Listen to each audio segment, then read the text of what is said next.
ബാർക്കോഴ ആരോപണത്തിൽ ബിജു രമേശിനെതിരായ കേസിൽ തുക കുറച്ച് കെ എം മാണി 10 കോടി നഷ്ടപരിഹാര തുക ആവശ്യപ്പെട്ട് നേരത്തെ ഹർജി നൽകിയിരുന്നു. നഷ്ടപരിഹാര തുക 20 ലക്ഷം മതിയെന്ന് പുതിയ ഹർജിയിലൂടെ കോടതിയെ അറിയിച്ചു. മാണിയുടെ ഒളിച്ചോട്ടത്തോടെ ആരോപണങ്ങൾ തെളിയിക്കപ്പെട്ടെന്ന് ബിജു രമേശ് പ്രതികരിച്ചു. ബാർക്കോഴ ആരോപണം ഉന്നയിച്ച ബിജു രമേശിനെതിരെ തിരുവനന്തപുരം സബ് കോടതിയിൽ നൽകിയ മാനനഷ്ട കേസിൽ നിന്നാണ് മാണിയുടെ പിന്മാറ്റം. 10 കോടി രൂപ നഷ്ടപരിഹാരം ആവശ്യപ്പെട്ടായിരുന്നു കേസ്. 10 കോടി വേണ്ട, 20 ലക്ഷം നഷ്ടപരിഹാരം മതിയെന്ന് കാണിച്ചാണ് പുതിയ ഹർജി. കോടതി ചെലവായ 15 ലക്ഷം രൂപ അടയ്ക്കേണ്ട ഘട്ടത്തിലാണ് മാണിയുടെ പിന്മാറ്റം.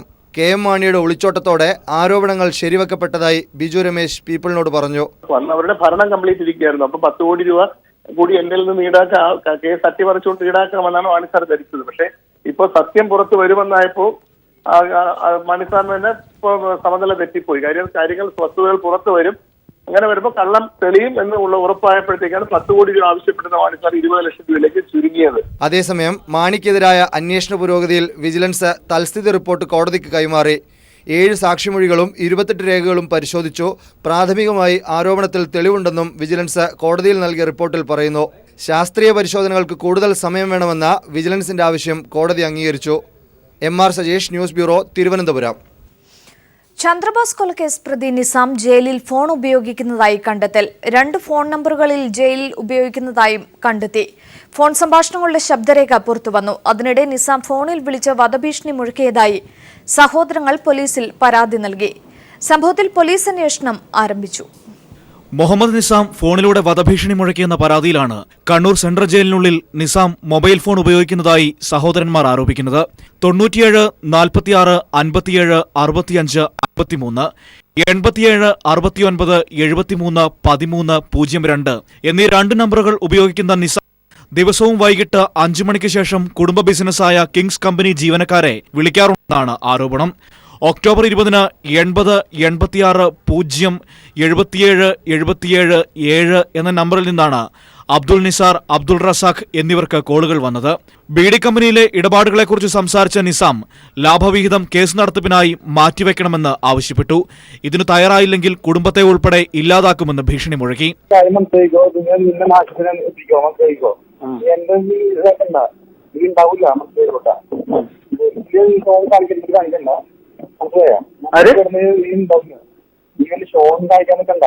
എന്ത് ഷോ കാണിക്കുന്ന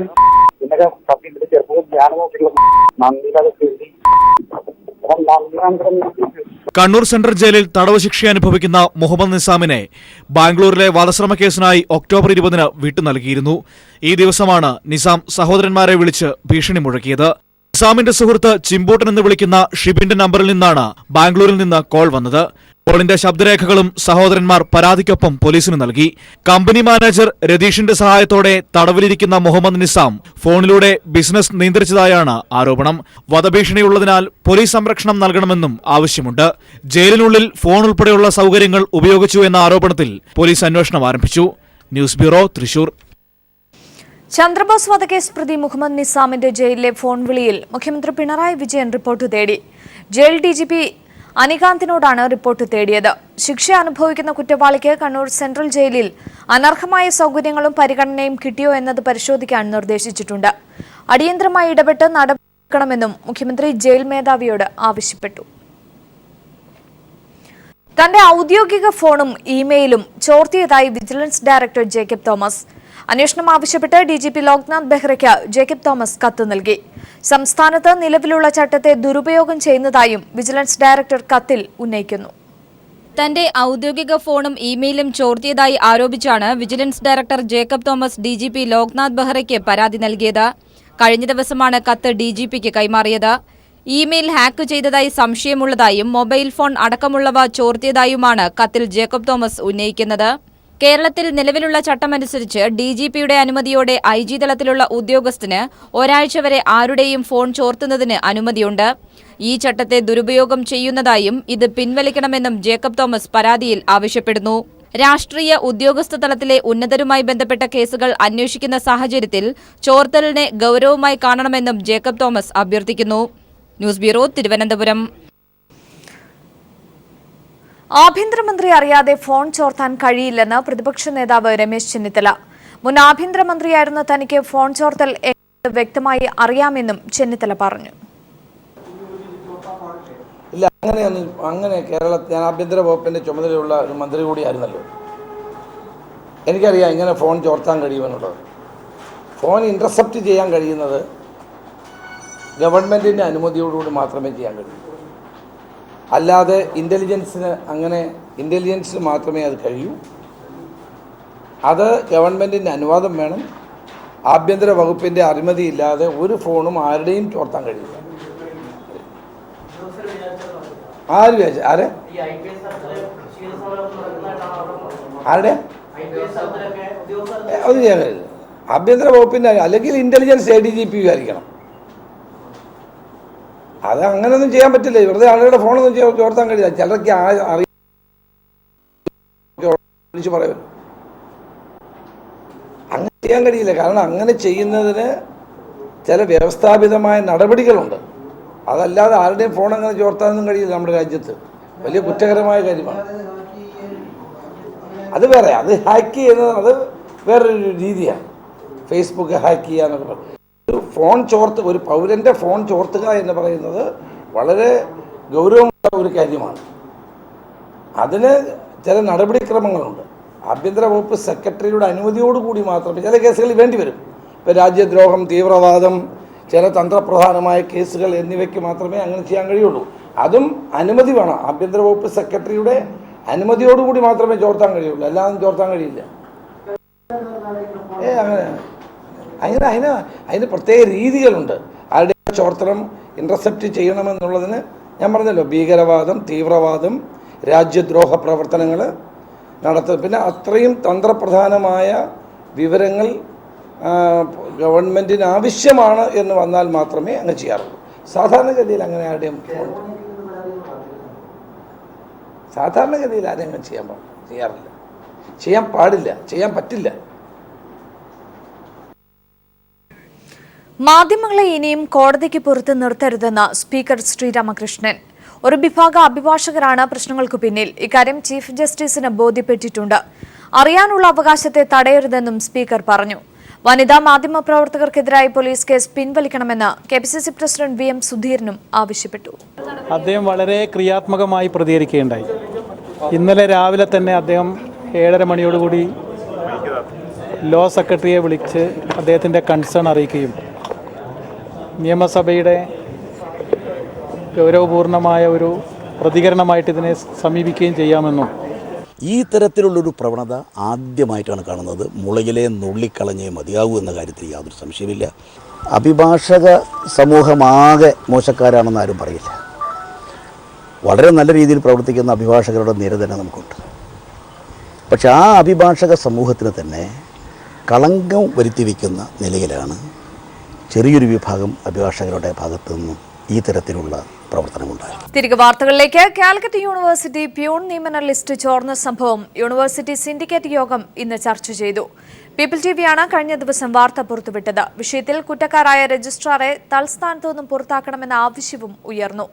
നിയമന ഉത്തരവ് ലഭിച്ച 20 പേരെ യൂണിവേഴ്സിറ്റി അസിസ്റ്റന്റ് തസ്തികയിലേക്ക് നിയമിക്കാനും തീരുമാനമായി. അതേസമയം യൂണിവേഴ്സിറ്റിയിലേക്ക് ഡിവൈഎഫ്ഐ പ്രതിഷേധ മാർച്ച് നടത്തി. പ്യൂൺ നിയമന ലിസ്റ്റ് ചോർന്നതുമായി ബന്ധപ്പെട്ട് കുറ്റക്കാരനെന്ന് കണ്ടെത്തിയ രജിസ്ട്രാർക്കെതിരെ നടപടി സ്വീകരിക്കുക, സംഭവത്തിൽ വിജിലൻസ് അന്വേഷണം നടത്തുക തുടങ്ങിയ ആവശ്യങ്ങളാണ് സിൻഡിക്കേറ്റ് യോഗത്തിൽ ഇടതുപക്ഷാംഗങ്ങൾ പ്രധാനമായും ഉന്നയിച്ചത്. രജിസ്ട്രാറെ സംരക്ഷിക്കുന്ന നിലപാടാണ് VC സ്വീകരിക്കുന്നതെന്നും യോഗത്തിൽ ആരോപണം ഉയർന്നു. യൂണിവേഴ്സിറ്റി അസിസ്റ്റന്റ് നിയമനവുമായി ബന്ധപ്പെട്ട് അഡ്വൈസ് മെമ്മോ ലഭിച്ച 20ഓളം പേരെ നിയമിക്കാത്തതും യോഗത്തിൽ ബഹളത്തിന് ഇടയാക്കി. VC രജിസ്ട്രാറെ അല്ലെങ്കിൽ കുറ്റക്കാരായ ആളുകളെ സംരക്ഷിക്കുന്ന ഒരു നിലപാടുമായിട്ടാണ് VC മുന്നോട്ട് പോകുന്നത്. കാരണം ഇതുമായി ബന്ധപ്പെട്ട 2 റിപ്പോർട്ടുകൾ VCക്ക് സമർപ്പിച്ചു കഴിഞ്ഞിട്ടുണ്ട്. എന്നാൽ ആ റിപ്പോർട്ടുകൾ പുറത്തുവിടാനോ കുറ്റക്കാർക്ക് ആളുകൾക്കെതിരെ എന്തെങ്കിലും അന്വേഷണം നടത്താനോ നടപടികൾ സ്വീകരിക്കാനോ VC തയ്യാറായിട്ടില്ല. യൂണിവേഴ്സിറ്റിയിലെ അഴിമതിയുമായി ബന്ധപ്പെട്ട കാര്യങ്ങളിൽ VC സ്വീകരിക്കുന്ന നിലപാടിനെതിരെ ഡിവൈഎഫ്ഐ ഉൾപ്പെടെയുള്ള യുവജന സംഘടനകൾ പ്രതിഷേധ പ്രകടനവും നടത്തി. പ്രശ്നപരിഹാരത്തിനായി ഡിവൈഎഫ്ഐയെ ചർച്ചയ്ക്ക് വിളിക്കണമെന്ന ആവശ്യം ഉന്നയിച്ച് പ്രവർത്തകർ ഭരണസിരാ കേന്ദ്രം ഉപരോധിച്ചു. തുടർന്ന് നടന്ന ചർച്ചയിൽ അഡ്വൈസ് മെമ്മോ നൽകിയ 20ഓളം ആളുകളെ നിയമിക്കാൻ ധാരണയുമായി. എന്നാൽ ഈ തീരുമാനത്തിൽ പ്രതിഷേധിച്ച് KPCC ജനറൽ സെക്രട്ടറിയും യൂണിവേഴ്സിറ്റി സിൻഡിക്കേറ്റ് അംഗവുമായ അഡ്വക്കേറ്റ് PM നിയാസ് സിൻഡിക്കേറ്റ് യോഗത്തിൽ നിന്നും ഇറങ്ങിപ്പോയി. യൂണിവേഴ്സിറ്റി നിയമന ലിസ്റ്റ് പരിഗണിക്കാത്തതാണ് അഡ്വക്കേറ്റ് PM നിയാസിനെ ചൊടിപ്പിച്ചത്. News bureau, Kozhikode.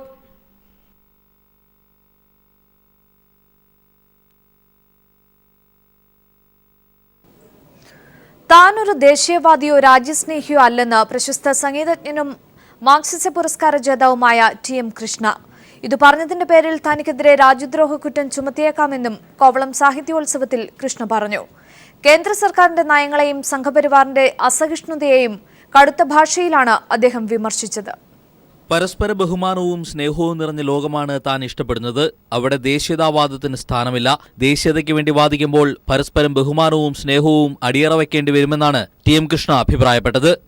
This is a country of cultures, it's a country of people, it's a country of identities, it's a country of so many incredibly different things that we are today now closeting the whole thing with some agenda and calling it supposed to be the idea of the people, the sentiment of the people. സ്വാതന്ത്ര്യത്തെ ഭയം കീഴ്പ്പെടുത്തിയിരിക്കുകയാണ് ഇന്ന്. എഴുത്തുകാർക്കും കലാകാരന്മാർക്കും സ്വാതന്ത്ര്യം വേണമെന്നും അദ്ദേഹം പറഞ്ഞു. Today we talk about freedom from the eyes of fear. It's either the fear of those who want to be free or the fear that the so-called free will inflict upon the rest. മുത്തലാഖിന്റെ കാര്യത്തിൽ വിരുദ്ധാഭിപ്രായമില്ല. എന്നാൽ ഏക civil code നടപ്പാക്കുന്ന കാര്യം വരുമ്പോൾ അത് പ്രശ്നഭരിതമാകുന്നുവെന്നും TM Krishna കൂട്ടിച്ചേർത്തു. സംഘപരിവാറിന്റെ ദേശീയതാ നിലപാടുകളെ കടന്നാക്രമിക്കുന്ന വാക്കുകളായിരുന്നു അദ്ദേഹത്തിന്റേത്. News desk. ഉത്തർപ്രദേശ് തെരഞ്ഞെടുപ്പ് അടുത്ത വരുന്ന സാഹചര്യത്തിൽ തീവ്ര ദേശീയത ആളിക്കത്തിക്കാനാണ് BJPയും RSSും ശ്രമിക്കുന്നതെന്ന് CPIM അഖിലേന്ത്യാ general secretary Sitaram Yechury. Indian ദേശീയതയല്ല, ഹിന്ദുത്വ ദേശീയതയാണ് BJPയും RSSും ഉന്നം വയ്ക്കുന്നതെന്നും യെച്ചൂരി പറഞ്ഞു. ഒമാനിൽ കൈരളി പീപ്പിൾ TVക്ക് അനുവദിച്ച അഭിമുഖത്തിലാണ് സീതാറാം യെച്ചൂരി കാര്യങ്ങൾ വ്യക്തമാക്കിയത്. ദേശീയതയുടെ പേരിൽ ഇന്ത്യക്കാരെ ഹിന്ദുവെന്നും മറ്റുള്ളവരെന്നും വിഭജിക്കാനാണ് RSS BJP ശ്രമമെന്ന് സീതാറാം യെച്ചൂരി ഒമാനിൽ കൈരളി പീപ്പിൾ വാർത്തയോട് പറഞ്ഞു. ഉത്തർപ്രദേശ് തെരഞ്ഞെടുപ്പ് അടുത്തുവരുന്ന സാഹചര്യത്തിൽ ഹിന്ദുത്വ ദേശീയത ആളിക്കത്തിക്കാനാണ് RSS BJP നീക്കം. Their final objective is to convert the secular democratic Republic of India into the RSS version of a Hindu Rashtra.